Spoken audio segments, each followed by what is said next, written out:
அடுத்த வேலை சாப்பாட்டுக்கு வழி இல்லாமல் நான் நிற்கிற அளவுக்கு இந்த ஐஏஎஸ் ஐபிஎஸும் பண்ணுறாங்க. அவங்கெல்லாம் எதுக்கு?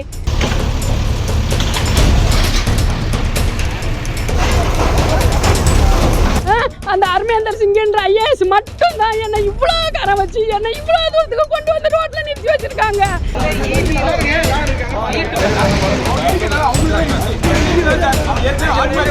ஒரு நாளைக்கு ஒரு டார்ச்சல் அவங்க என்னைக்கு வந்து பின்னாடி வந்து நுழைஞ்சாங்களோ அன்னைக்கே எங்க உசுறு அத்து போயிருச்சு.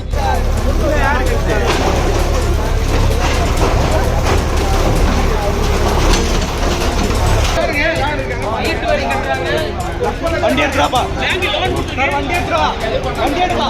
தப்பு சார், நீங்க பண்றது ரொம்ப தப்பு சார். கண்டிப்பா பக்கத்துல வண்டி இருக்கு, பேக் எடுங்க. தமிழ்நாடு போறப்ப எந்த அதிகாரியா போட்டு சொல்லியே கிடையாது. ஆக்சுவலா நீங்க சொல்ல கூடாது, வண்டியே கிடையாது.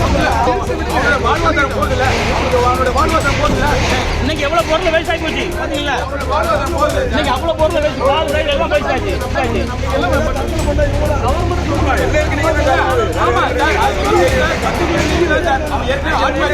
எங்களுக்கு நிம்மதியான தூக்கம் கிடையாது, நிம்மதியான சாப்பாடு கிடையாது. நாங்கள் கடை தான் எங்களுக்கு உறுத்து, வேறு எதுவுமே தெரியாது. எனக்கு 2 பொட்டை பசங்க, ஒரு பையன், ஒரு வயசான மாமியார் மாமனார், என் வீட்டுக்காரர் ஹார்ட் பேஷண்ட்டு. நான் வச்சுக்கிட்டு நான் தான் ஒரு கடன் வச்சு உருவாக்கி நான் வந்த நாள்லேருந்து என் காது மூக்கெலாம் எதுவும் இல்லை. இந்த 4 வருஷமாக நான் சம்பாரித்த காசு எல்லாம் பேங்க்கில் கொண்டு வச்சு வச்சு வச்சு இந்த போலீஸுக்கு அந்த போலீஸுக்கு ஸ்டே வாங்கணுமா, ஒரு ஸ்டேக்கு 65,000 ரூபா. கொரோனாவோட வந்து அடித்து பூட்டி போட்டு போனாங்க. அன்னைக்கு மீண்டு ஏந்திரிக்கிறதுக்கே எனக்கு 2 வருஷம் ஆச்சு. இன்னைக்கு ஒரே ஒரு அடுத்த வேலை சாப்பாட்டுக்கு வழி இல்லாமல் நான் நிற்கிற அளவுக்கு இந்த ஐஏஎஸும் ஐபிஎஸும் பண்ணுறாங்க. அவங்கெல்லாம் எதுக்கு? மக்களை காக்க தானே. இப்படி ஒரு தனிப்பட்ட மக்களை இப்படி அடித்து எங்களை நகர்த்தி ரோட்டில் நிற்கணும்னு அவங்க எவ்வளோ நாளாக தான் இப்படி வந்து கடங்க வச்சுருக்குறாங்க சொல்லுங்கள். இவங்க வந்து 21 அடுக்கு மாடி கட்டிக்கிட்டு வந்து நிற்கலாம். என்னுடைய ஒரே ஒரு ஓலை குடிசை அவங்களுக்கு கொஞ்சம் கோவப்படுத்துதா?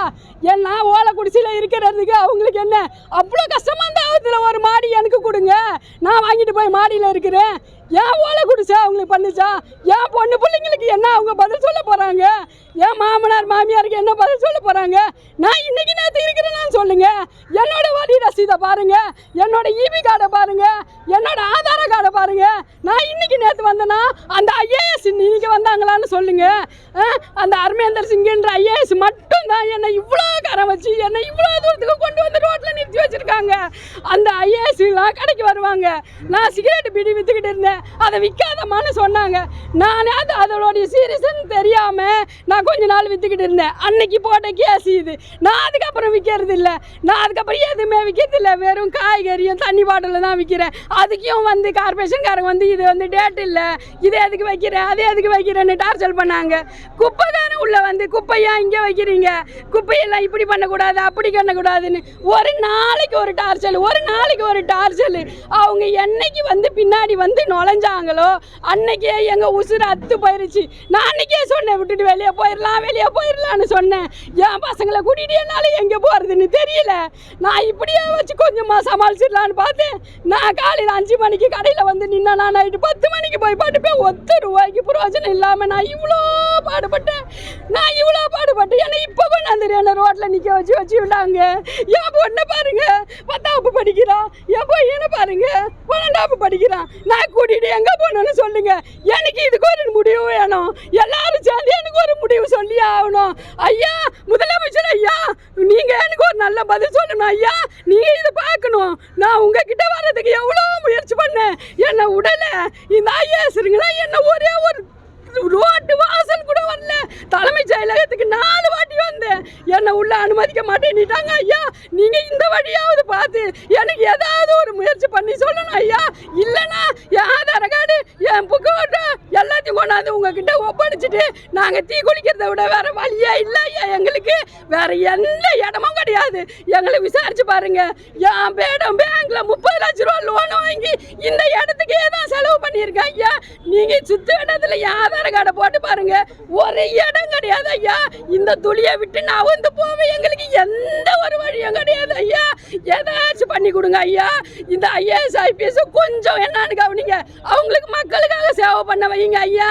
ஒரு வீட்டுக்கு 12 டிரைவர் ஐயா, நாய் மேய்க்க ஒருத்தர், முட்டை வாங்க ஒருத்தர் ஐயா, உங்களுக்கு வீடு பேருக்கு ஒருத்தர், காலையில் ரோடு பேருக்கு 2 பேர், காலையில் சாயங்காலம் ரோடு பேருக்கு 2 பேர் ஐயா. இதெல்லாம் உங்களுடைய எங்களுடைய வரி பணத்தில் தானே ஐயா நடக்குது.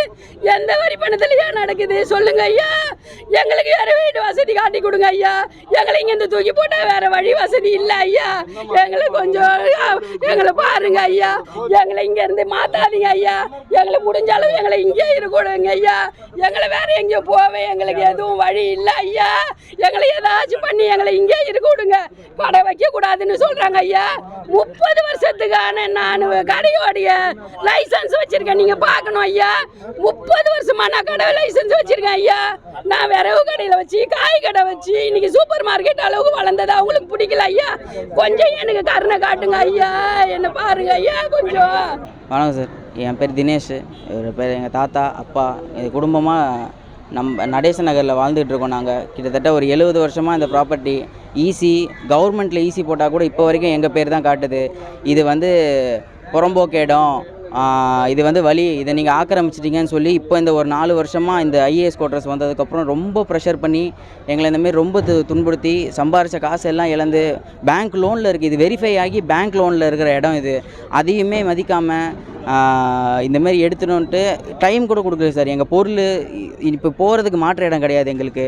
அது கூட ஒரு 3 மணி நேரம் டைம் கேட்டோம் எங்கள் பொருள் எடுக்கிறதுக்கு, அதுக்கும் கொடுக்கல. இப்படி எல்லாரையும் கழுத்து பிடிச்சி வெளியே தத்திட்டு இவங்க இப்படி அராஜகம் பண்ணுறாங்க சார். இதுதான் கோரிக்கை வைக்கணும். மாநகராட்சி சார்பில் நோட்டீஸ் கொடுத்தேன்னு சொல்கிறாங்க. இல்லை சார், எதுவுமே கொடுக்கல சார். எங்ககிட்ட நோட்டீஸ் எதுவுமே கொடுக்கல சார். கொடுத்துருந்தா கூட யாரையா வச்சு பேசியிருப்போம். நோட்டீஸ்லாம் கொடுக்கல சார் எங்ககிட்ட. இல்லை, உங்களுக்கு 2 வருஷத்துக்கு முன்னாடி இந்த பிரச்சனை வந்துச்சு. ஆமாம் சார். நீங்கள் ஏன் ஒரு கோர்ட்டில் ஸ்டே வாங்காமல் 2 வருஷம் அப்பீல் போட்டு வச்சோம் சார். அப்பீல் போட்டிருந்தோம் சார். 2 வாட்டியுமே அப்பீல் போட்டோம் சார். 2 வாட்டியுமே அப்பீல் போட்டோம். ஆனால் 2 வாட்டியுமே எங்களுக்கு வந்து ப்ராப்பரான ரெஸ்பான்ஸ் இல்லை. உள்ளே போய் ஃபாலோ பண்ண முடியல. கேட்டால் பெஞ்ச் போட்டாச்சுப்பா அப்படின்னாங்க. பெஞ்சிலேருந்து எப்போ டிஸ்மிஸ் ஆச்சுனோ எங்களுக்கு தெரியல. ஃபஸ்ட் டைம் ஆன டிஸ்மிஸ் ஆன ஆர்டரே 2 வருஷம் கழித்து ஒருத்தங்களை வச்சு உள்ளே பேசி வாங்கினோம். அதுவே அதுக்கப்புறம் தான் மறுபடியும் இது நம்ம பக்கம் சாதகமாக முடியல, அவங்க பக்கம் முடிச்சிட்டாங்க அப்படின்னு பேசிட்டு தான் ரிட்டர்ன் கொடுத்து விட்டாங்க. அதுக்கு இப்போ அப்பீல் போட்டிருக்கோம் நாங்கள் மறுபடியும். 4 அன்னைக்கு ஆர்டர் வர டைம், அதுக்குள்ளே இவங்க இப்படி பூந்து இது பண்ணுறாங்க. கோரிக்கை இந்தமாரி அராஜகம் வேறு எங்கேயும் நடக்கக்கூடாது. எங்களுக்கு இந்த இடத்த மீட்டு தரணும். இதுக்கான பக்கா டாக்குமெண்ட்டு ரெக்கார்டு எல்லாமே எங்ககிட்ட இருக்குது. செய்திகளை உடனுக்குடன் தெரிந்து கொள்ள உடனே சப்ஸ்கிரைப் பண்ணுங்க.